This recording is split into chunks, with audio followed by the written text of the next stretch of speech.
নমস্কার। জয় অঞ্জলি পুত্র মহাবলী বজরংবলী হনুমানজির জয়। সুপ্রিয় দর্শক বন্ধুরা, তোমাদের সবাইকে ভাগ্যের দিশা ইউটিউব চ্যানেলে মীন রাশির গুরুত্বপূর্ণ অনুষ্ঠানে স্বাগত। বন্ধুরা, আগামী ২৪ ঘন্টার মধ্যে সাবধান হয়ে যাও। বন্ধুরা, ৯টা গ্রহের তাণ্ডব শুরু হতে চলেছে। এটা শুনে তোমাদের পায়ের নিচের মাটি সরে যাবে। আজ রাত ৩:৪০ শনিদেব তোমাদের এত ভয়ানক শাস্তি দেবেন, যা শুনে তোমাদের শরীর থেকে ঘাম ছুটে যাবে। দেখো, এবার যে খেলা শুরু হতে চলেছে তা সাধারণ হবে না। কিছুদিন ধরেই তোমরা অনেক কষ্ট পেয়েছ, ছোট ছোট ব্যাপারে অনেক কাঁদেছ, কিন্তু এবার ন্যায়ের দেবতা শনিদেব তোমার এক এক কাজের হিসেব নেবেন। আজ পর্যন্ত এমন ভবিষ্যৎবাণী আপনি কখনো কোথাও শুনে নাও ভাবতে পারেন। বন্ধুরা, এই ছোট্ট ভিডিওটা অবশ্যই সময় নিয়ে দেখবেন আর শেষ পর্যন্ত মন দিয়ে দেখবেন, কারণ আজ আমি আপনার জীবনের এক একটা কঠিন সত্য খুলে বলবো। দেখুন বন্ধু, ভাগ্যে যা লেখা আছে সেটাকে কেউ বদলাতে পারে না, শুধু মানুষই তার কর্মের মাধ্যমে তা বদলাতে পারে। তাই আজ আমি এই ভিডিওতে আপনাদের বলবো কোন কাজগুলো আপনাকে করতে হবে আর কোন কাজগুলো থেকে বাঁচতে হবে। পুরো ভিডিওটা শেষ পর্যন্ত সময় দিন। দেখুন বন্ধু, আপনার মনে যদি তোমার কোনো প্রশ্ন থাকে, মনের মধ্যে কোনো সন্দেহ থাকে, কিছু জানতে চাও, তাহলে কমেন্ট বক্সে নিশ্চয়ই জিজ্ঞাসা করো। গুরুদেব তোমাদের সব প্রশ্নের উত্তর দেবেন। কিন্তু দেখো বন্ধু, এবার যে ভবিষ্যৎবাণী হতে যাচ্ছে তা মোটেই সাধারণ হবে না। প্রথমেই তোমাদের কাছে হাত জোর করে একটা অনুরোধ, এই ছোট্ট ভিডিওটা লাইক করে দিও আর কমেন্ট বক্সে ওম গণেশায় নমঃ লিখে দিও। গণেশজি তোমাদের সব মনোকামনা পূরণ করবেন। দেখো বন্ধু, তোমাদের কুণ্ডলী অনুযায়ী আজকের দিনটা হলো এটা খুবই শুভ হবে, কারণ পুরো ৭২ বছর পর বন্ধুদের জন্য ধনলক্ষ্মী যোগ তৈরি হচ্ছে।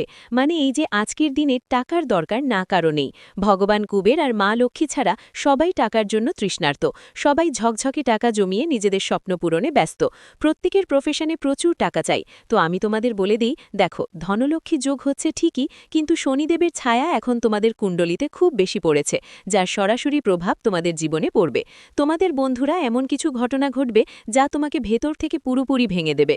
তোমার সামনে এমন অনেক পরিস্থিতি আসবে যেখানে তুমি নিজেকে পরাজিত মনে করবে, কিন্তু দেখো, তুমি হারোনি, কারণ আমি তোমাকে বলেছি যে ভগবান শনিদেব তোমার পরীক্ষা নেবেন এবং তুমি এই পরীক্ষায় ১,১০০% সফল হবে।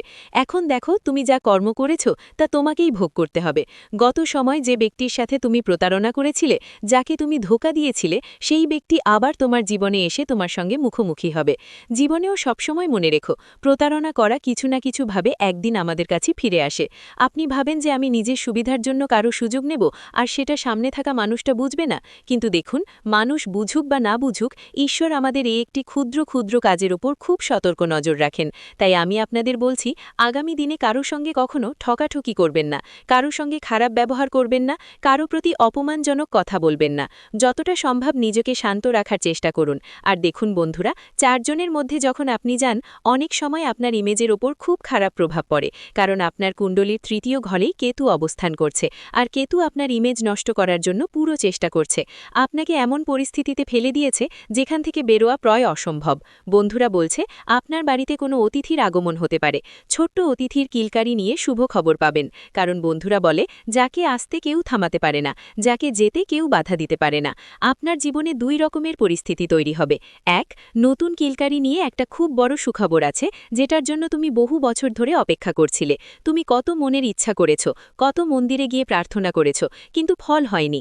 এখন তোমার সেই ইচ্ছা পূরণ হবে, কিন্তু সময়ের চাকা কখনো থেমে থাকে না, সেটা ঘুরতেই থাকে, আর পরিস্থিতি বারবার আমাদের সামনে এনে দেয়। ঠিক তেমনি বন্ধু, কারো অসুস্থতার খবরও তোমার কাছে আসবে, যেটা তোমার মনকে খুব বেশি অস্থির করবে আর খুব বেশি কষ্ট দেবে। কিন্তু দেখো, যে মানুষ অন্যের কষ্টে কষ্ট পায়, এমন মানুষদেরই আমরা বলতে পারি। বন্ধুরা, হাসপাতালে যেতে হবে, যেখানে যেতে হবে সেখানে যান। ডাক্তারের কাছ থেকে এক এক করে ছোট ছোট তথ্য সংগ্রহ করার চেষ্টা করুন। আপনি যে কারো জন্য হাসপাতালে যাচ্ছেন, মা বাবার জন্য হোক, জীবন রক্ষার জন্য হোক, সন্তান বা নিজের জন্য হোক, প্রতিটা জিনিস ভালো করে বুঝে নিন। ওরা আপনাকে বলবে কিভাবে অবহেলা করবেন না আর কি কি সাবধানতা নিতে হবে, কারণ বন্ধু দেখুন, আমাদের জীবন আমাদের হাতেই আছে, আর আমাদের পরিবারের মানুষগুলো আমাদেরই নিজের। আপনি একদমই ভয় পাবেন না, কারণ আমরা যদি সময় মতো সাবধানতা অবলম্বন করি, তাহলে অনেক সমস্যা থেকে সময় মতো বাঁচা যাবে। আপনি সবাইকে বলছি বন্ধুদের, যারা আজও যাদের সাথে প্রতিশ্রুতি দিয়েছিল একসাথে থাকার আর সাহায্য করার, এখন সেই প্রতিশ্রুতি পূরণের সময় এসেছে। কারণ যদি তুমি কারো সাথে ঠকাও বা কাউকে প্রতারণা করো, তাহলে তোমার পালারও অপেক্ষা করো। একটা কথা অবশ্যই বলি, আর এই সময়টা তোমরা ভালো করে মনোযোগ দিও। বন্ধুদের কারো ঝামেলায় কাটা দেওয়ার চেষ্টা একদম করো না।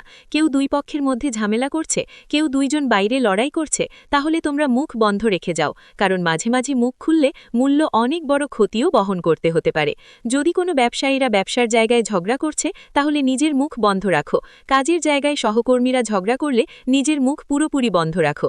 আর পরিবারের মধ্যে কেউ কেউ যদি কিছু নিয়ে ঝগড়া করছে, তাও নিজের মুখ একদম বন্ধ রাখো। কেন? কারণ বন্ধু দেখো, এই সময় তোমার কুণ্ডলীর তৃতীয় ঘরে কেতু প্রতিষ্ঠিত আছে, আর তোমার সুনাম খারাপ করার জন্য এই জিনিসগুলোই যথেষ্ট। সবার আগে তোমার মুখ সবার সামনে একদম বন্ধ রাখতে হবে। যতটা সম্ভব মানুষের সাথে কম কথা বলো, কাউকে ফাঁকা কথায় সময় নষ্ট করো না। নিজের কাজ শেষ করে জীবন এগিয়ে নিয়ে যাও, কারণ এই ছোট ছোট অভ্যাসগুলোই বন্ধু, যেগুলো তুমি যতটুকু সম্ভব ঠিক করার চেষ্টা করবে। এখন তোমার অবশ্যই খেয়াল রাখতে হবে যে সামনে জীবনে অনেক ওঠানামা থাকবে। জীবনের নামই তো ওঠানামা, আর এখান থেকেই আসল জীবন শেখা যায়। কারণ যদি জীবনে সবকিছু একরকম থাকে, তাহলে সেটা জীবনই নয়। দেখো, তোমার কুণ্ডলিতে এখন রাহুর দশা বেশ অশুভ চলছে। আমাদের গুরুদেব বলেন, যখন রাহু খারাপ অবস্থায় থাকে, তখন মানুষ বারবার ঠকে পড়ে, আর ঠকানো হয় ঠিক সেই জায়গা থেকে যেখানে সে সবচেয়ে বেশি বিশ্বাস পড়ে, যেখানে চোখ বন্ধ করেই আপন মনে করে। আপনাকে ঠকানো হবে ঠিক সেটি থেকেই। অনেকবার এমন হয়, ধরুন আপনি কোনো কাজ করতে যাচ্ছেন, আর কাজ করার সময় এবং বন্ধুদের সঙ্গে দেখবেন তখন আপনার মানসিক অশান্তি বাড়ছে। আপনার মন খুব বেশি বেচেন থাকবে, আপনার মন খুব বেশি অস্থির থাকবে। জীবনে এমন একটা অবস্থা তৈরি হবে যেখানে তুমি টাকা বিনিয়োগ করেছিলে, যেখানে তুমি ভালো পরিমাণ টাকা ঢেলেছিলে, সেখান থেকে তোমাকে রিটার্ন মিলবে। ধৈর্যের ফল সব সময় মিষ্টি হয়। বন্ধুরা, মানুষ টাকা কেন উপার্জন করে? পরিবারের জন্য। মানুষ তার পরিবারের সব দায়িত্ব নেয়, কিন্তু অনেক সময় তাকে ক্ষতি কোথা থেকে হয়? ঠিক সেই একই জায়গা থেকে, সে যেখানে সবচেয়ে বেশি বিশ্বাস পেয়েছিল আর সবচেয়ে বেশি বিশ্বাস দিয়েছিল। বন্ধুরা, বলে দিই, তোমাদের বাড়ির আশেপাশে যদি কোনো কুকুর থাকে, তাহলে সেই কুকুরটাকে প্রতি শনিবার একটা রুটি দিতেই হবে, কারণ কালো কুকুরকে শনিবার রুটি দিলে শনিদেবের বিশেষ আশীর্বাদ মেলে। এটা সবচেয়ে সহজ উপায়। দেখো, প্রতিটি ঘরে সকালে ও রাতে খাবার তৈরি হয়, কারণ খেয়ে না হলে কেউ বাঁচতে পারে না। তাই শনিবার দিনে কালো কুকুরকে রুটি অবশ্যই খাওয়াতে হবে। একটু গুড় তার উপর দিতে হবে, আর ঘি দিতে হবে, লাগাতে হবে না, কারণ কুকুর ঘির রুটি খায় না। আপনি চাইলে পুরিও ভাজতে পারেন আর জানিয়ে দিতে পারেন। বন্ধুরা, আপনাদের এই সময় বাড়ি থেকে ভাঙাচোরা জিনিসগুলো দূরে সরিয়ে ফেলতে হবে। দেখুন, যখন ভগবান দেন, তখন ছাপ্পার ফাটিয়ে দেন। তাই আমাদের এই সময় কিছু ভুল করার থেকেও বাঁচা উচিত।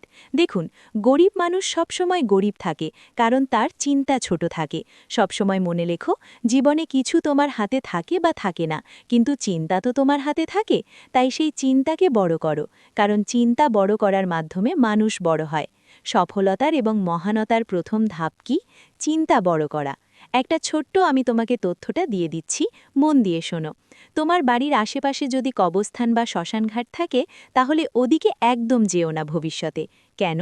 কারণ আজ রাত 11টায় তোমার জীবনে একটা বড় ঘটনা ঘটবে। একটা ছোট্ট ভুলও তোমার বাড়িকে ধ্বংস করতে কোনো কসর রাখবে না। তোমার স্বপ্ন অনেক বড়। তুমি চাও তোমার জীবনটা আরামদায়ক হোক, জীবনে টাকা কমে না, যা কিছু ছবে সব তোমার হয়ে যাক। এটা তখনই সম্ভব হবে যখন তোমার কাজকর্ম ভালো থাকবে, তোমার সঙ্গ ভালো হবে, ভালোই থাকবে। বন্ধুরা, জীবনের ছোট ছোট জিনিসগুলো খারাপ হতে শুরু করে। এখন আপনাকে নিজেকে সামলাতে হয়, নিজের জীবনকে, নিজের পরিবারকে আর নিজের মানুষদের। দেখো, যখন রাহু খারাপ হয়, অনেকবার মানুষ ভুল সঙ্গী আর ভুল অভ্যাসে পড়ে যায়, অলসতা ঝরে ওঠে, নেশা বা বিভ্রান্তিতে আটকে যায়। আর অনেকবার এমন হয় যে যখন রাহু খারাপ থাকে, তখন আমাদের জীবন আর আমাদের আশেপাশের পরিবেশ থেকে বিরক্তি শুরু হয়।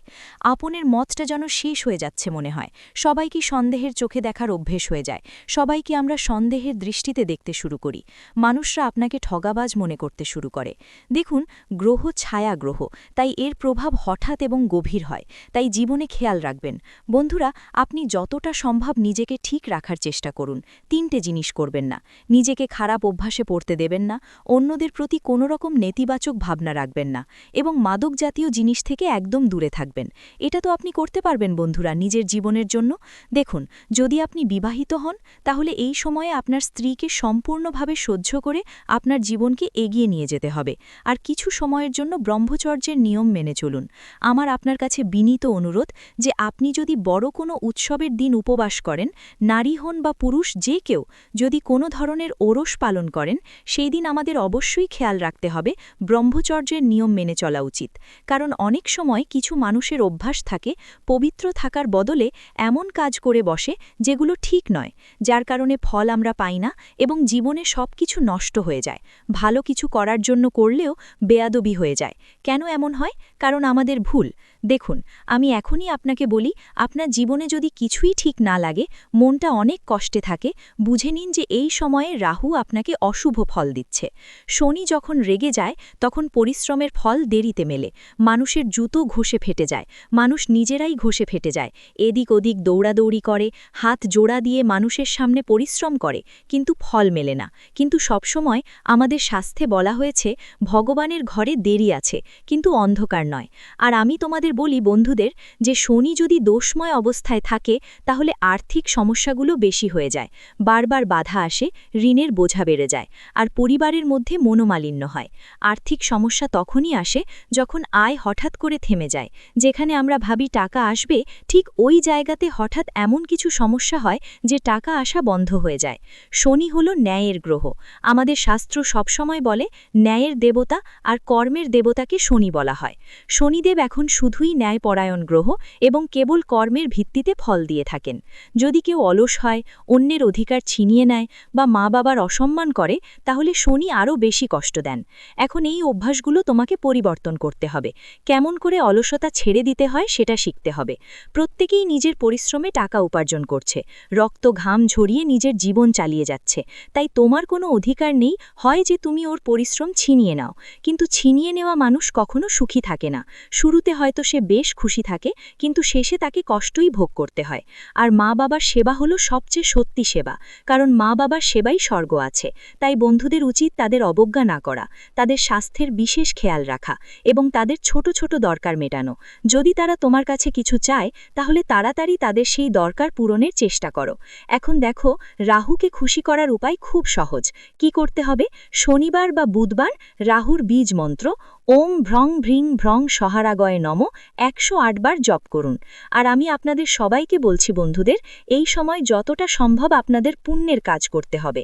যেমন কোনো দরিদ্র মানুষের সাহায্য করা, কিছু খাবারের দান করা।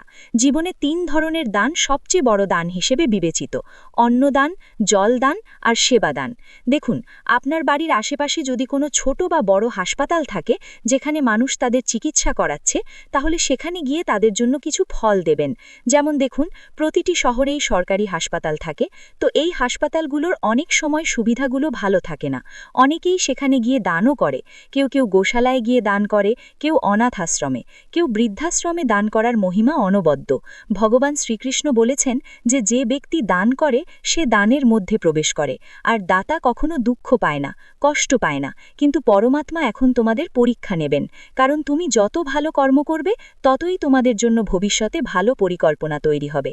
জীবন সম্পর্কে বলছি, পরিস্থিতি ধীরে ধীরে ঠিক হয়ে যাবে। দেখো, জীবন যখন টাকা আসে তখন এত আসে যে আমরা সামলাতে পারি না, আর যখন আসে না তখন 10 টাকা, 14 টাকা, 20 টাকার জন্য আমরা কষ্ট পাই। তো এই মুহূর্তে তোমার ভিডিওটি এখানেই শেষ করছি। ভিডিওটি যদি ভালো লেগে থাকে তাহলে অবশ্যই একটি লাইক দিয়ে চ্যানেলটি সাবস্ক্রাইব করে যাবেন এবং কমেন্ট বক্সে জয় বজরংবলী হনুমানজির জয় লিখতে ভুলবেন না। দেখবেন বজরংবলীর কৃপায় আপনারা সবাই ভালো থাকবেন। ধন্যবাদ।